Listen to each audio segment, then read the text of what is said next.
Assalamu alaikum students. I hope you are doing well. Welcome to my channel Chemical Minded. Today we will discuss about a topic law of mass action from a chapter chemical equilibrium. So what is the law of mass action?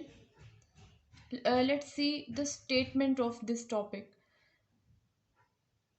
So here is the statement of the law of mass action where it states that the rate at which the reaction proceeds जिस rate के ऊपर reaction proceed करता है वो directly proportional होता है किसके product of the active masses of the reactants. अब यहाँ पर बच्चे बहुत कंफ्यूज करते हैं प्रोडक्ट का मतलब यहाँ पर इस्तेमाल हो रहा है मल्टीप्लिकेशन के साइन के तौर पर, यानी जब कोई चीज़ मल्टीप्लाई होती है उसको उसके लिए हम प्रोडक्ट का वर्ड यूज़ करते हैं। जब हम लॉ ऑफ मास एक्शन की बात करते हैं तो वो रेट जो किसी भी रिएक्शन का हो सकता है वो डायरेक्टली प्रोपोर्शनल होता है रिएक्टेंट्स के एक्टिव मैसेस के। रिएक्टेंट के एक्टिव मैस क्या होता है, यहाँ पे क्वेश्चन अराइज होता है, what is the active mass. So active mass वो कंसंट्रेशन है रिएक्टेंट्स की, वो कंसंट्रेशन जो रिएक्शन के अंदर पार्टिसिपेट कर रही है और रिएक्टेंट्स को प्रोडक्ट्स के अंदर कन्वर्ट कर रही है। वो कंसंट्रेशन जो रिएक्ट कर रही है उसको असल में हम एक्टिव मैस बोलते हैं। और कंसंट्रेशन का यूनिट हम सब जानते हैं, कंसंट्रेशन का यूनिट होता है मोल पर डीएम क्यूब।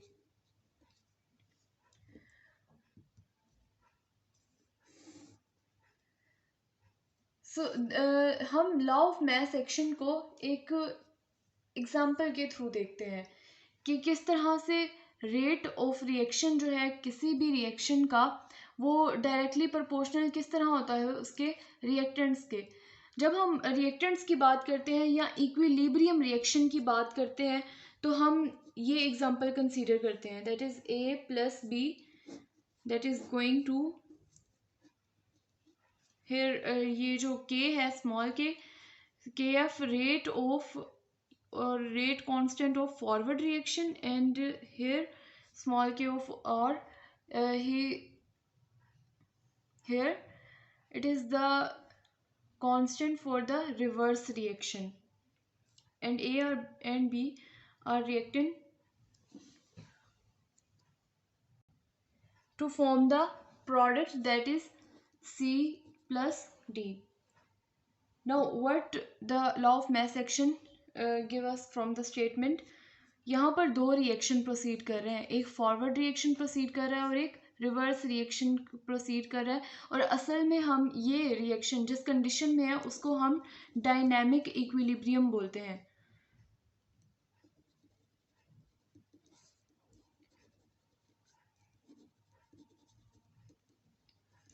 ये रिएक्शन डायनामिक इक्विलिब्रियम में इस टाइम मौजूद है। लॉ ऑफ मास एक्शन हमें कहता है रेट ऑफ, यहाँ पे फॉरवर्ड रिएक्शन है तो रेट ऑफ फॉरवर्ड रिएक्शन पहले देख लेते हैं।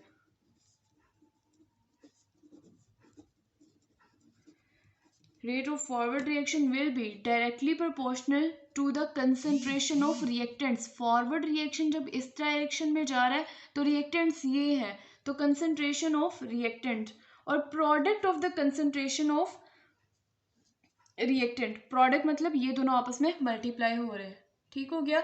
और कंसंट्रेशन और एक्टिव मैसेस, एक्टिव मैस का मतलब है वो नॉन कंसंट्रेशन जो कि इन दोनों की रिएक्ट कर रही है रिएक्टेंट्स के। अच्छा, अब यहाँ पर हम इसको शो कर देते हैं रेट ऑफ फॉरवर्ड रिएक्शन को आर एफ से।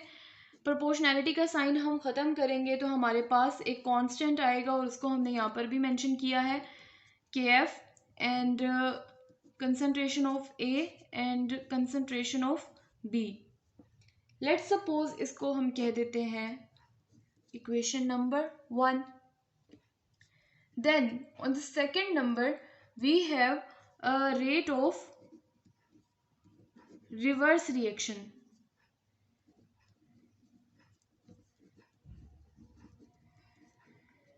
Rate of reverse reaction directly proportional है। अब जब रिवर्स डायरेक्शन में रिएक्शन जा रहा है तो इस टाइम अब रिएक्टेंट्स ये है और प्रोडक्ट ये है, ठीक है।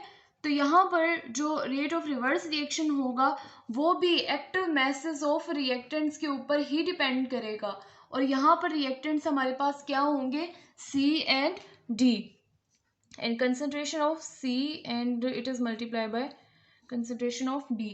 Same is the case with this reverse reaction है, तो इसको हमने कैपिटल R स्मॉल r और प्रोपोर्शनैलिटी का कांस्टेंट ख़त्म किया तो हमारे पास वेलोसिटी कांस्टेंट आया जो कि रिवर्स रिएक्शन के लिए है, और साथ में concentration of C and concentration of D। इसको हम कह देते हैं ये है इक्वेशन नंबर 2। अब आपने बात क्या करनी है कि आप इक्विलिब्रियम की बात कर रहे हैं, आप यहाँ पर रिएक्शन को कह रहे हैं कि वो डायनामिक इक्विलिब्रियम में है। तो जब रिएक्शन इक्विलिब्रियम की हालत में होता है तो हमें पता है कि rate of forward reaction is always equal to the rate of reverse reaction. मतलब कि जितनी कंसंट्रेशन इसकी बन रही है, प्रोडक्ट की बन रही है, उतनी ही कंसंट्रेशन रिएक्टेंट के अंदर वापस कन्वर्ट हो रही है। और इसी जब ये कंसंट्रेशंस बराबर हो जाती हैं, यानी रेट बराबर हो जाते हैं प्रोडक्ट का रिएक्टेंट में और रिएक्टेंट का प्रोडक्ट में कन्वर्ट होने की स्पीड एक जैसी हो जाती है कि आपको रिएक्शन ऐसा लगता है कि वो स्टॉप है, लेकिन असल में वो स्टॉप या स्टेशनरी नहीं होता, वो प्रोसीड कर रहा होता है, लेकिन अपेरेंटली वो आपको लगता है कि स्टॉप है। लेकिन जब आप उनके रेट ऑफ रिएक्शंस निकालते हैं तो आपको पता चलता है कि इक्विलिब्रियम कायम है वहाँ पर, फॉरवर्ड रिएक्शन और रिवर्स रिएक्शन के रेट्स जो हैं वो बराबर हो चुके हैं। That's why it is known as dynamic equilibrium. और जब हम इक्विलिब्रियम की बात करें, अब हम इन दोनों इक्वेशन को इक्वल कर सकते हैं। So we can say at the point equilibrium rate of forward reaction is equal to the rate of reverse reaction, और यहाँ पर हमने इनको इनके साइंस के साथ शो कर दिया। अब previous according to equation number 1 and equation number 2 जब हमने कह दिया कि ये वैल्यूज़ एक दूसरे के इक्वल हैं दोनों फैक्टर्स, तो इनकी जो आगे इक्वल में आ रही हैं दोनों साइंस, दोनों इक्वेशंस, हम उनको भी इक्वल कर सकते हैं। सो वी फाइंड दैट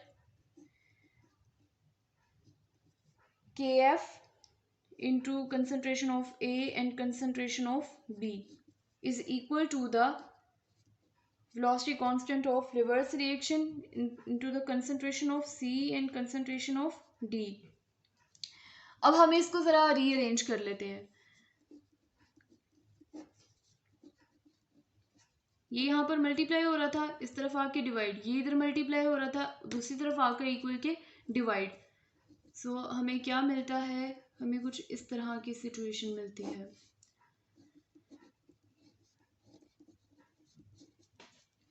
अब यहाँ पर हमने ये फाइंड आउट तो कर लिया, एक और चीज़ जिसको हम यहाँ पर डिस्कस करना चाहते हैं, हम इस पूरी टर्म को किसी एक कांस्टेंट के इक्वल कर देते हैं जिसको हम बोलते हैं Kc और इक्विलिब्रियम कांस्टेंट।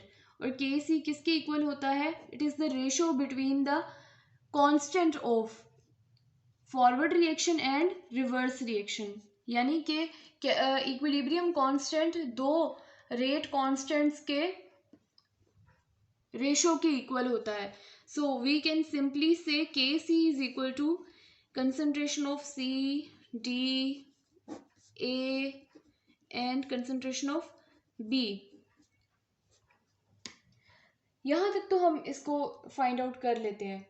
अब ये इक्वेशन हमें क्या बता रही है, this equation is actually telling us that it is the ratio between the products of concentration of products and it is the product of concentration of reactant, यानी Kc हमारे पास क्या है, it is actually a ratio, किन की ratio है, product of, product को आपने फिर यहाँ पे कंफ्यूज नहीं करना, product of the concentration of products, यानी दो कंसंट्रेशंस जो है वो आपस में मल्टीप्लाई कर रही हैं और वो प्रोडक्ट की कंसंट्रेशंस हैं, और डिवाइडेड बाय रिएक्टेंट, जो कि उसकी कंसंट्रेशन आपस में मल्टीप्लाई हो रही हैं, उनकी कंसंट्रेशंस, उन दोनों की रेशियो हमारे पास क्या होती है, Kc. So this is the general equation that we are going to consider. इस इक्वेशन को अगर हमने इस फॉर्म में लिखना हो तो सिंपली हम लिख सकते हैं, जैसा कि हमें पता है कि ये जो नंबर ऑफ मोल्स होते हैं ये आपके पास कंसंट्रेशंस के एक्सपोनेंट्स के अंदर आ जाते हैं. सो आपने इस इक्वेशन को फॉलो करते हुए इस वैल्यू को, इस इक्वेशन को आप इजीली लिख सकते हैं, जिसके अंदर जो मोलर कंसंट्रेशन है वो उनके एक्सपोनेंट्स में आ जाएगी. Simple like this.